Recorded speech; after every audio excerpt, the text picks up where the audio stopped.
తెలంగాణలో పుష్కరాలు మా సంబరంగా చాలైనాయి. తొలుత రోజు షురువత్ కాబట్టి సీఎం రేవంత్ రెడ్డి సారు, మంత్రులు పొన్నం ఇంకా శ్రీధర్ బాబు సార్లు వచ్చి గంగల మునిగి మొక్కులు పెట్టుకొని పోయిర్రు. అటెంక భక్తుల తాకిడి చాలైంది.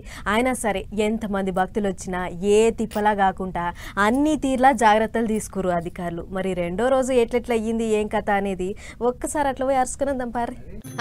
రెండో రోజు కాళేశ్వరం కాడైతున్న సరస్వతి పుష్కరాలు మా సంబరంగా నడిచినాయి. భక్తుల తానాలు, పూజలు, జపాలు, వ్రతాల నడుమ కిటకిట అన్నది. నడి పొడుగుత ఎటు చూసినా భక్తులే.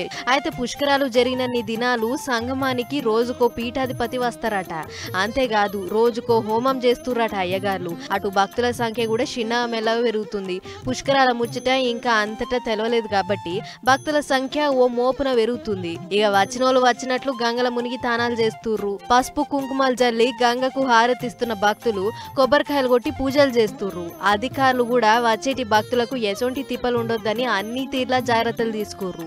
ముఖ్యంగా మహిళా భక్తుల కోసం అన్ని సవలతులు చేసిర్రు అధికారులు.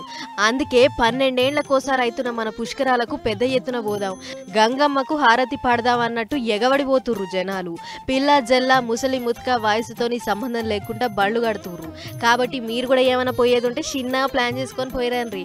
ఎట్లాగో ఎండాకాలం తాతిర్లు, ఇటు ఎండలు కూడా వెనక పట్టు పట్టినాయి కాబట్టి ఇదేమోక చూసుకోరు మరి.